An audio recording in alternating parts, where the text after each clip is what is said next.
Всем привет! Welcome back everyone, I'm Kazak, and today we are going to be talking about yet another AK-12 video.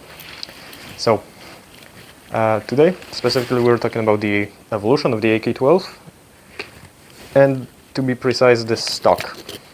And the pistol grip, I guess, too. So, with a bit of history. Originally, as the AK-12 was adopted, I'll put a photo on, I believe, here. Around 2016, the version was finalized, and it included a folding extendable stock, which was designed on a buffer tube, similar to those of like ARs. It included a very nice and comfortable buttstock, which I liked a lot. I think it's a very comfortable design, but it was later modernized around 2020 or 2021. You can see it named both 2020 and 2021. I will say 2021 or AK-12M, as I like to call it, and because they were issued, they were being issued starting from 2021. And it was very similar to this guy. The only difference was the rear sight, which was changed, which I do not have changed. The changed parts were the stock, this design, AK-EVO, and a new ergonomic pistol grip combined with the trigger guard. I like this pistol grip a lot. I know some people complain about it, but I really like it. And I also really like the stock. I think it's a step up in most cases from the previous generations, but I'm going to be talking about this specific stock and talking about the AK-12 from maybe a different light. So specifically, let's quickly go over the stock. It extends, it has quite a few positions. I personally like position 4 for when I'm not wearing any additional vests, and position position 3 for when I have a vest. I'm going to leave it at 3. What I do not like about this stock is the placement of the sling points, which is here. I think this is a terrible point. I hoped that this small circle here would also be able to fit the stock, but it's not. I think the thing that this rifle lacks, the stock lacks a lot, is an alternative sling attachment point. Specifically somewhere here at the end, I would prefer that. I have it set here, which I have it set as a 1-point sling, as I explained in the 6B13 video. I just find it to be comfortable in this position, to do basically this to the point where where it hangs comfortably. When I do not hold it, it's easy for me to pick it up into a ready shooter's position. I like this setup a lot, but it doesn't really work for the stock because it makes it so that I cannot fold the stock. It will not latch to the end. So I really hoped that there would be an alternative option, but I do not see any option to do anything else. I'm not sure what this small opening here even does, to be honest. Other than that, the pistol grip, as I've said, I really like it. It's very nice, it sits nicely in my hand, and I like that it's connected to the trigger guard. So let me also explain how the AK-12 evolved further. So the next generation of AK-12, or AK-12M1 as I like to call it,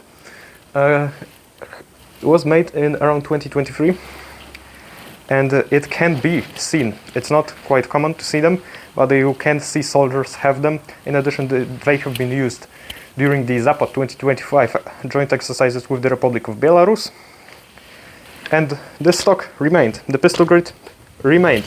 What changed was the handguard, muzzle device, and the fire selector finally changed to a I'm going to put photos of it, it's difficult for me to explain. It's an ambidextrous selector which can be used from both this side and from this side. Now I wanted to get into a bit of a weird part of the video, probably a part which many people will not agree on, but I want to show you the AK-12 from a different opinion, from a different point of view. So many people talk terribly about the AK-12, talk about it having many problems. Well, I straight up just disagree with them. So yes, the concerns about quality and the quality issues with early production guns. Yes, there were some. You can count it up as anecdotal evidence, but in general, a large part of that has been fixed either with just the same even generation or with further generations. One thing which I will agree on is the two-shot burst mode, which just, in my opinion, doesn't make sense, and the Russian Ministry of Defense seems to have agreed on, as the AK-12M1 no longer has a two-shot burst. Now let's go over other criticisms and why I do not agree with them. Starting with the fact that the AK-12 is not compatible with many accessories from older guns, whether it be muzzle devices, handguards, or in the case of AK-12Ms and M1s, the pistol grip as well. So, most soldiers wouldn't care about it, and I'm going to be straight up honest with you. Most soldiers, they don't want to spend their private money on upgrading a gun, a rifle, which they are not going to even be keeping at home. It's a gun that they are going to be using if they're in the army, fighting with if they are in the special military operations zone, but if they are not going to keep this gun when they go home. So why would they care about putting an expensive optic on it? If they're not issued an optic, it's likely that they will not purchase an optic because they want to spend their private money on something which they find more important, whether that be upgrading their loadout, whether, for example, getting a different vest. Maybe they don't like what they're issued with and they want to replace it with something else, or buy additional armor modules or pouches or a backpack, or maybe replace a uniform because they do not like it. Those stuff make more sense than upgrading the gun, which they are not going to be bringing home. And it goes to every part that I mentioned. Muzzle devices. Most soldiers will not care about upgrading the muzzle device.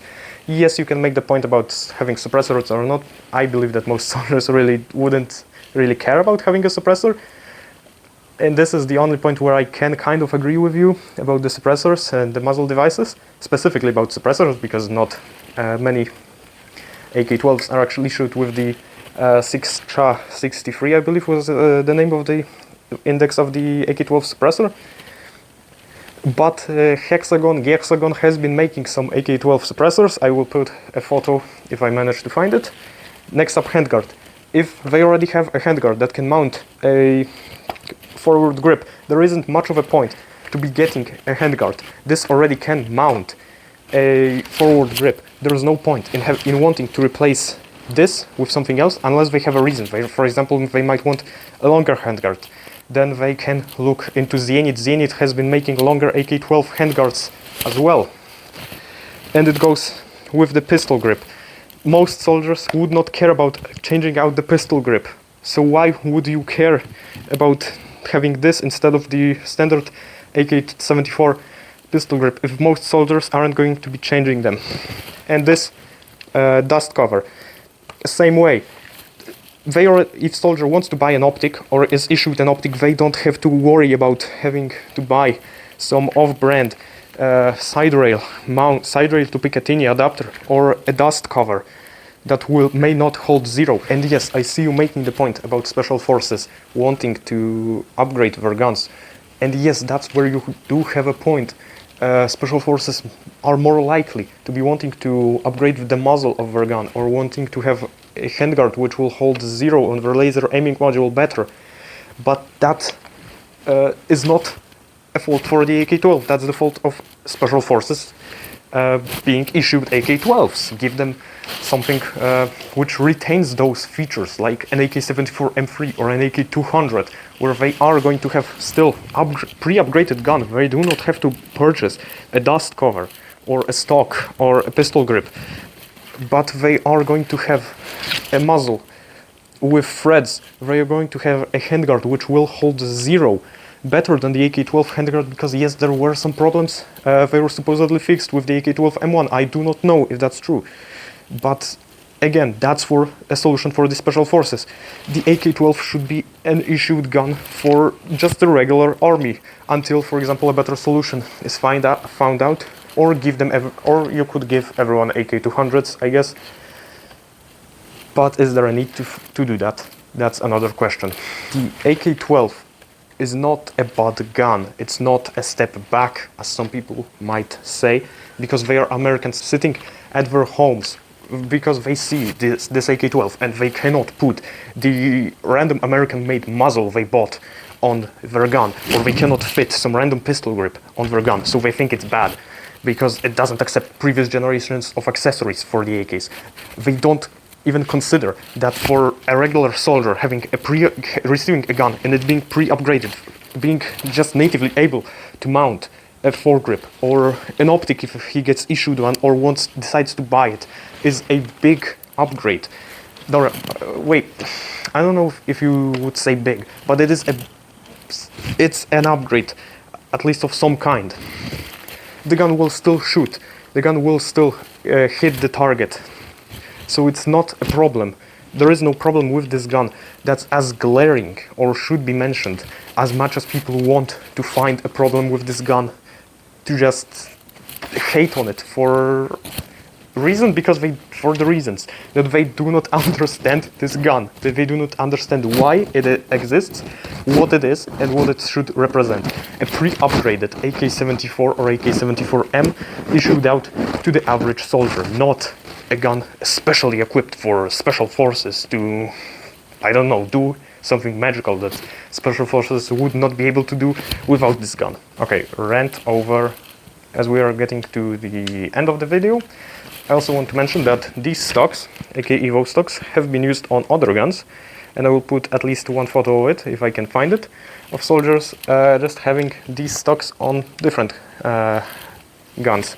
In addition, other stocks have been designed on this basis for use in other guns made by Kalashnikov concern, whether that be the PPK-20 submachine gun, the SVC sniper rifle, or the RPL-20 machine gun, light machine gun.